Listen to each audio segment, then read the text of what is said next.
This baby couldn't even wash his hands inside his home, inside his bathroom where he should be safe. Akeem Briscoe loved playing with his friends. He loved his dog Angel. He was looking forward to going to school the next day and attending a field trip. Unfortunately, the next day didn't come for him. His name is Akeem Briscoe. The funny, joyful second grader was killed by a stray bullet in his own home. This week, a juvenile is set to stand trial for his murder. Tonight, we begin our 10:30 half hour with what will be an ongoing investigation into the troubled juvenile justice system, a system Akeem's mother believes doesn't take into account the victims. CBS 2 investigator Dave Savini is here live as he begins his investigation with Akeem's story. Dave. Chris, the juvenile justice system is complicated, filled with trauma and emotion. How do you balance justice for the victims when it comes to such young offenders? It's a question that will once again be asked this week in court. It is also a deeply painful question Akeem's mother is now finally prepared to talk about. Call it a mother's intuition. They told me to go to the police station. I went down there, they told me they can't do nothing. Deidre Misters seemed to know deep down her family could be in danger. I emailed them a year before all this happened, months before all this happened. She tried to get someone to listen. I'm in pain. My kids are in pain.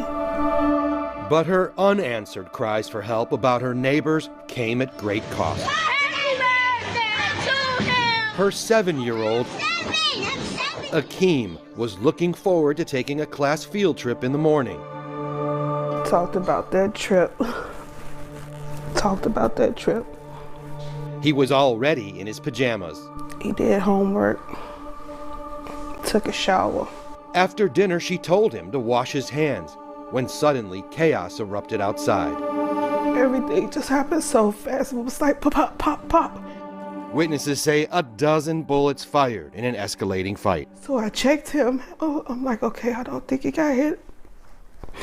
Then he looked up at me and he was like, Mom, I think I got shot. Somehow, the only person hit was Akeem.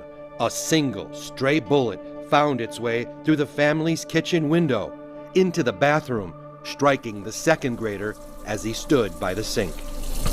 After he told you he thought he got shot, what happened next? And I looked and I seen the hole in his shirt.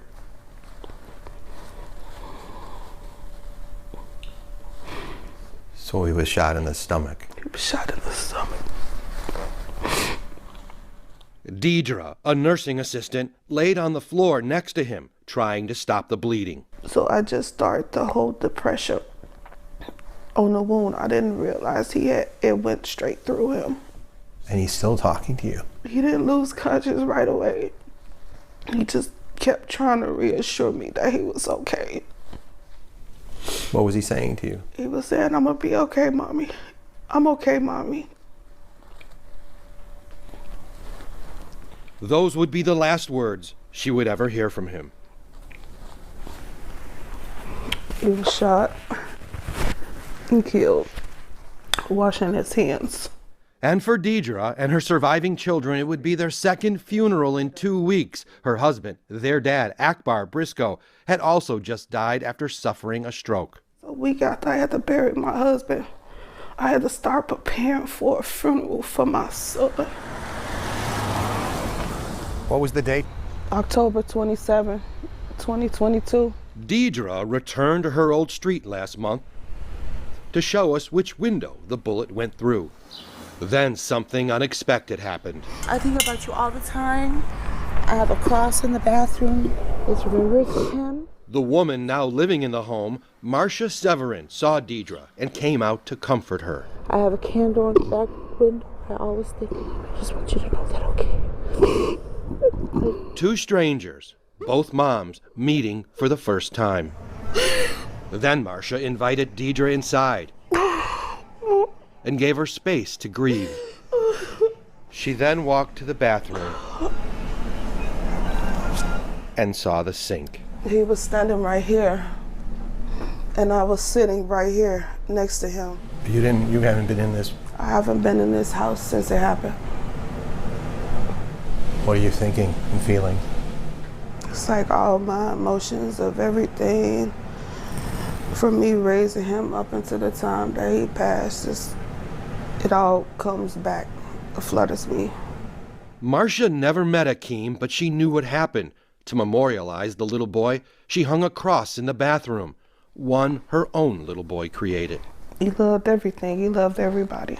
Deidre thinks Akeem would be alive today. She can't get over it. That her earlier complaints about her neighbor and constant gathering of large crowds led to no action. I feel like all this could have been avoided because I complained to my apartment complex people. I complained.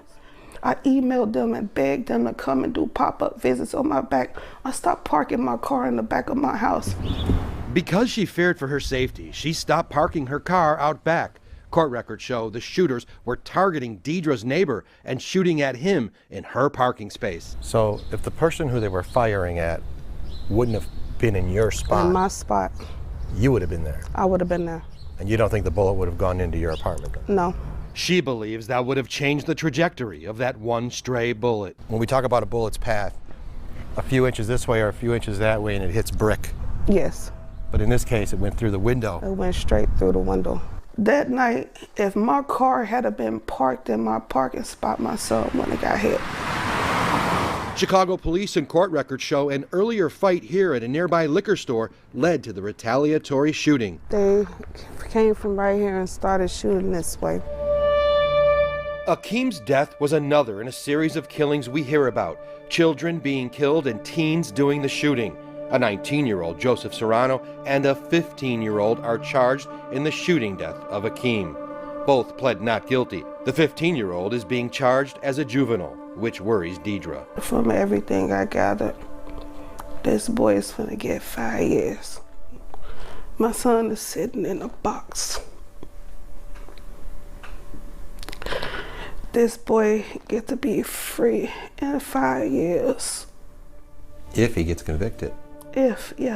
Because he's out right now. The CBS 2 investigators obtained these internal Cook County juvenile court records, a rare look inside a system shrouded in secrecy.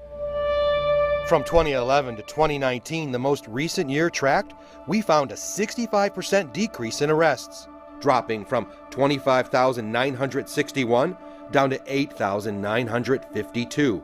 Only about half of those cases in 2019 were recommended for prosecution, and only 5% of those juveniles were sentenced to serve time. I think a juvenile should be accountable.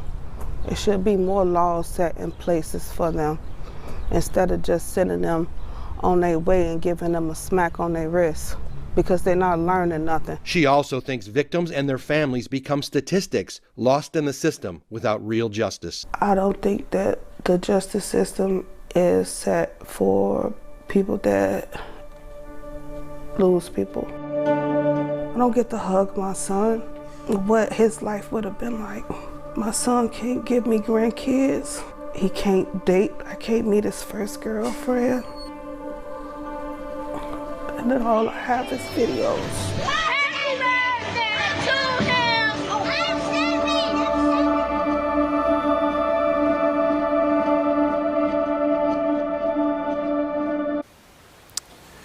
We're continuing to dig into the internal juvenile data we obtained and what it means for victims and offenders too.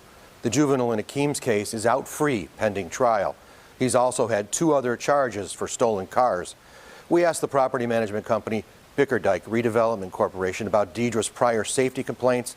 They didn't answer the question, but they said they are deeply saddened for her loss. The trial starts Tuesday. Dave Savini, CBS 2 investigators. Chris, back to you. Dave, thanks very much.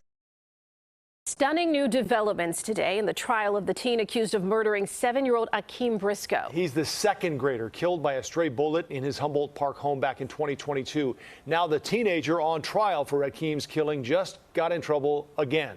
CBS 2 investigator Dave Savini is here with the latest. Dave? That's right. The teen accused of killing Akeem Briscoe just got arrested again last night. How could that happen in the middle of a trial? because the teen was not locked up in juvenile jail. Instead, he has been free. He wasn't even made to wear an electronic monitoring bracelet. Just a few hours after testimony ended yesterday in Akeem Briscoe's murder trial, the teen on trial was arrested again, this time for possession of a stolen vehicle by Chicago's vehicular hijacking team. Akeem's mother was outraged that the teen, now 17 years old, wasn't in custody during the course of the trial, despite a murder charge and other charges in his background. This boy is a menace and he should not be on the streets. It's a slap on the wrist. There is no justice for victims when it comes to a teenager. It's just a slap on the wrist, and this is recurrent with him. This is not his first charge. At least 19 empty bullet casings were found next to Akeem's house. At the time, the alleged killer was 15 and only 3 days shy of his 16th birthday. That's critical, because if he was 16, he would have been tried as an adult. The teen had been walking into the courtroom like any other free civilian, but after his latest charge, he was escorted by police wearing handcuffs and his inmate outfit. The trial continues tomorrow. Joe and Erica. Dave, thank you. To all of Akeem's family and friends, I am so sorry for your loss. If what Akeem went through, all of his hurt and pain, can stop someone from going through the same thing, then he didn't die in vain.